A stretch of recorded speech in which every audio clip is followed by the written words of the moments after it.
image regardless of when you look at it. So for a CRT, if you sit here, and we'll go all the way around to that edge, it's the same brightness, same contrast, everything. That's just kind of how it works. But for digital displays, that's not true. CRTs work like that because of Lambert's law, which digital displays do not follow. They're more of a liquid crystal type thing. Liquid crystals have been around for a long time, but it didn't really appear as a technology until 1968. That's an image of what actual liquid crystals look like. So microsecond switching allows that to change and give you the image. So weekly testing with the house phantom. So specific phantom to be used for monitoring should be 6 to 10 inches, usually 9 inches of water in a plastic container, or lucite phantom with 7 7/8 inches of lucite. Or you can use a 1.5 inch aluminum block measuring 6 by 6.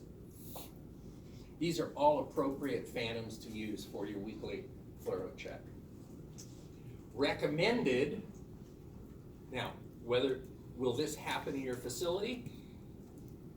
Who knows? It depends on the quality assurance program that your facility has adopted to meet the requirements of your Joint Commission accreditation or your ACR accreditation.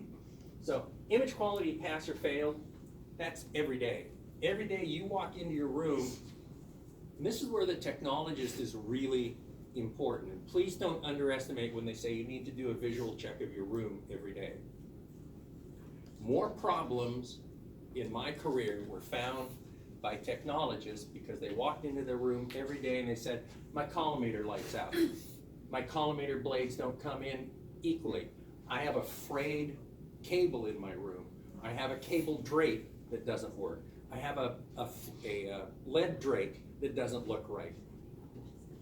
Technologists are the best tool we have in a quality control program because you're in the room every day, all day.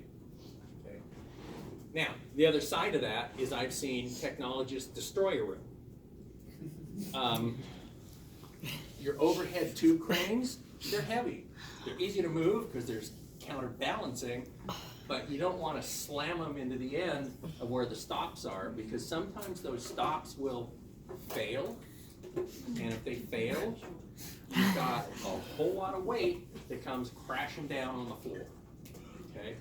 So you don't want to, the cheapest room you're ever going to work in is the cost of a mid-level house in Southern California. I think the cheapest piece of fixed equipment that you're going to ever use is going to be $200,000 to $250,000. You get up to a special procedures room, and they're in the millions. Yeah, there are homes, believe it or not, for $250,000. Palm Springs. Dog house. Yeah. But the thing is, they're expensive, and you can damage them quick, and some of the damage can be reflected in patients. Okay. Image quality evaluation, some sort of a test monthly is recommended.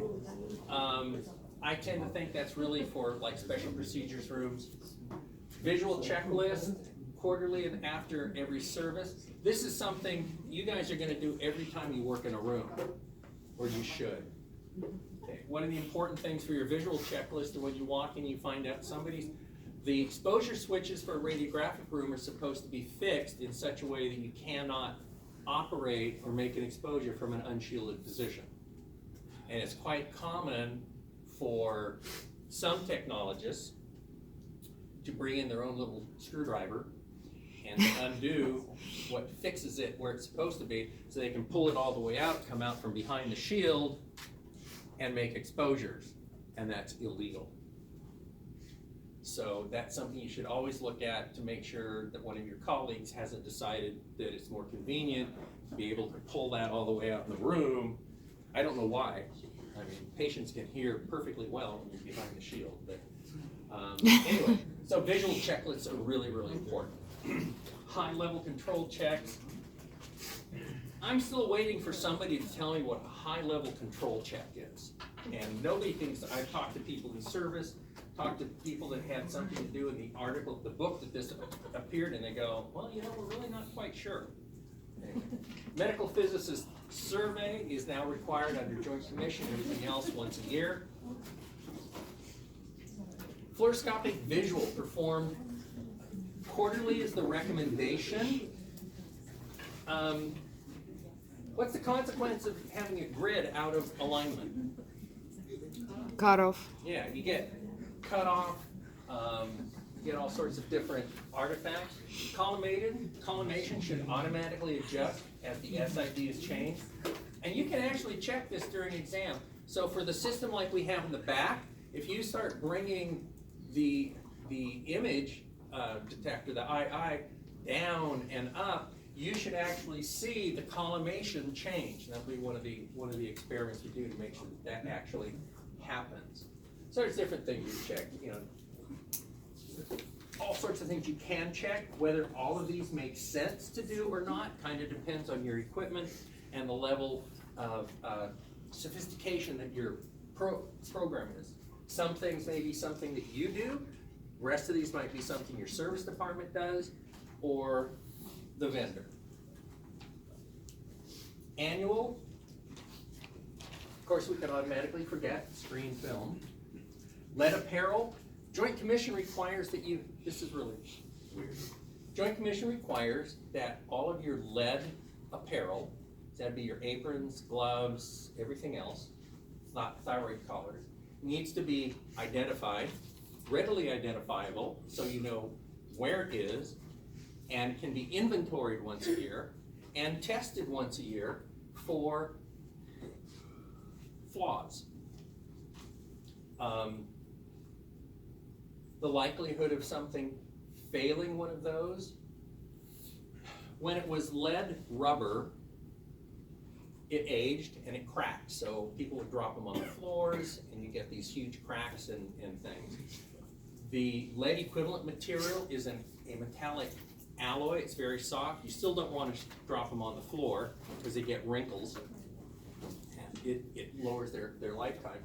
But for that to turn into a crack or a void is very, very rare. They need to be checked for that when you first buy them. Yes? Does this include personal lead equipment that next to my does that have to be checked as well? That's a good question. I can tell you what my policy was when I was RSO, is if it was yours, you couldn't use it. There had to be some responsibility for testing it. So unless you could provide testing that was acceptable to our physics staff for your personal piece of equipment, which techs don't do, that just didn't work. You just couldn't use it. The problem with personal things like glasses, that gets into a whole different discussion, some of which I think we've had before in a previous lecture. Glasses are problematic. They don't really do much good in certain procedures. For your special procedures, interventional procedures and stuff, if you don't have proper hanging shields, then you have no choice but to use glasses. But again, I like the more of the wraparound shield that you wear on the head. It's going to be better protection for you, and it acts as a splash guard, so you don't need to worry with that mess. Whereas if you have just glasses like these, even with a little side flange, they're only effective if you're looking at the patient at the time the fluoro beam is active. And I've never met a radiologist yet that is watching what they're doing during fluoro. They're looking up here someplace, or over here someplace, or they're talking to some nurse back here saying, they're looking everywhere else but where it's going to protect their eyes from the exposure. Now, I understand that makes you feel better, and in lieu of having nothing, because some facilities aren't that good about providing it. You know, sometimes you just have to get your own. But I like, that's kind of when, as a group, you kind of go to the supervisor administrator and say, you know, look, we don't have hanging shields as appropriate. They're going to be really impressed with how much you know. when you scope it out and say, yeah, it works for this side, but we sometimes do catheterizations from the left side. There's no Haney shield for the left side. You know, our faces, our eyes are being exposed. Look at my film badges. There's all sorts of data there you can use to get the facility to say, okay, fine. We'll buy you one. Now you're part of the quality program. You have something to use, and it's being tested on a regular basis to make sure it's still good. I mean, sometimes you just kind of have to, you know, do it. Anyway, so some of these you might do, some of these service will do. There's lots of different annual tests. Semi-annual QC recommended. Again, these are recommended, not in stone. Automatic brightness control tracking, high contrast resolution, low contrast resolution, and source to tabletop distance. I disagree with this one. It doesn't change. For the system in the back, that tube is bolted into place. It is fixed. It is like in concrete. It will never change over the life of that equipment until or unless they change the tube housing. Then you'll have to check it again to make sure it's compliant. But this just doesn't change. That's like saying you're going to measure the distance from the front bumper of your car to the back bumper of your car, and over its lifetime, unless you've had a nasty accident, it doesn't change. It's a hard piece of construction. So I disagree with this one, except at acceptance, because then it's a regulatory issue. But a lot of these things are so simple. For a fluoroscopic room, a technologist, frankly, coming right out of a program like this, given a very simple test tool and 5 minutes, can look at this and evaluate that their room is safe to use and provides a quality image in 5 minutes or less. That's my contention. Will facilities ever let you do that? No. Anyway, so you need to have forms because documentation is important. We don't really need to see how LCDs work. Passive matrix LCD, these are really nice. They're pretty. This is how you get color. Ooh, ooh, yeah, that's kind of how color works. I don't know why we do it. Okay, display characteristics. Okay, so when you look at a display, there's a characteristic curve. The inherent display function of a display system describes luminance versus what they call digital driving level. You've got contrast sensitivity. That's the sensitivity of an average human observer to changes of luminance in a standard target. In this case, usually the standard target is the SMPTE pattern that I showed you. Okay, so changes of luminance in each one of those squares is important. Contrast threshold. You just need to know that the term exists. You don't need to know what it is. Digital driving level. This is the value that goes to the display system that produces the amount of brightness. That's all. This is the amount of, all this is the oomph that tells you how bright that particular dot on the screen is.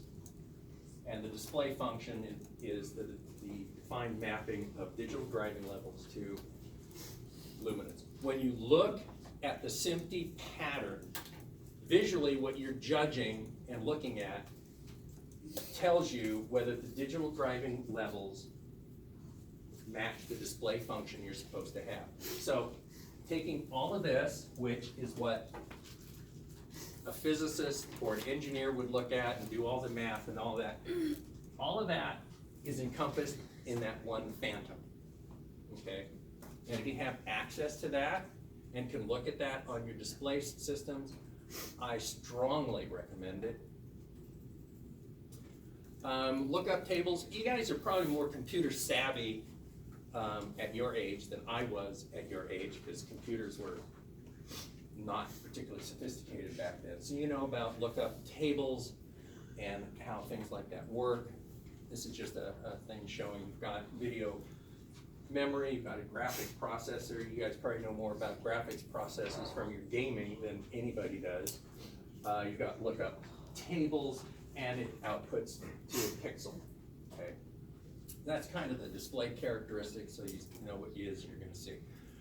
So every display, every digital display inherently from the factory has a display response curve, which is this dark curve here. That's just inherent in how it works because of the electronics and the rest of it. It's not going to be linear until you've calibrated it.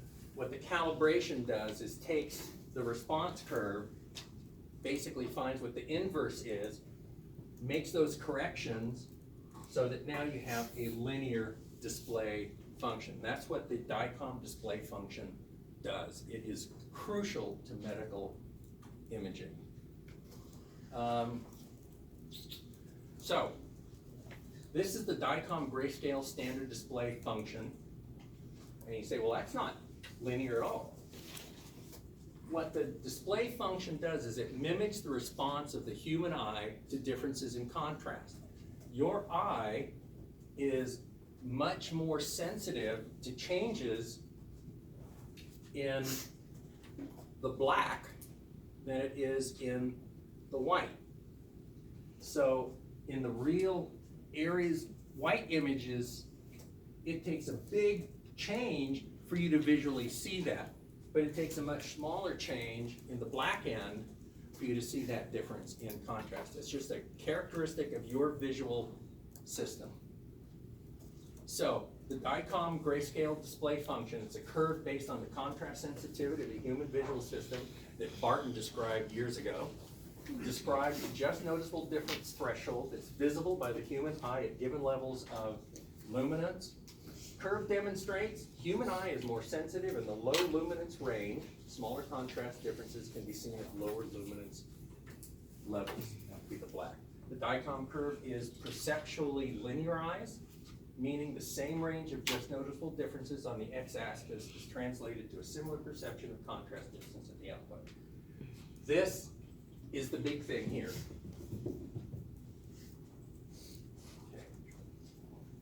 You want to take into account the fact that your eye is more sensitive, your visual system is more sensitive of differences at the dark end of the spectrum than at the light end. And your display function needs to take that into account so you get better visualization of contrast at the high end than at the low end. And that's the importance. The other thing that DICOM grayscale display function lets you do is it allows images to be rendered perceptually on different devices. So whether it's a 10 by 12 easy computer type monitor to a 5 or 10 megapixel display that a physician uses to a printed image that you have for your CR here, or the display on all of these displays back here, when you look at your CR, should be calibrated. I guarantee they're not, but that's the important. So that regardless of what you view somebody's chest x-ray on, the appearance, the contrast level appearance is going to look the same on each one of those devices. Okay, that's really, really important. Okay. Calibration's easy. You've got software in the computer. This is a little puck that looks at brightness, and it goes from white to black. And you plot it. So DICOM is the black curve. In an 8-bit display, 8-bit would be 2 to the 8. So 2 times 2 is 4, 8, 16, 32, 64, 128, 256. So for 256 levels of gray, these are the steps that allow you to see the particular levels of grays. So it's, notice these, it doesn't take much here, and these steps start getting bigger and bigger and bigger.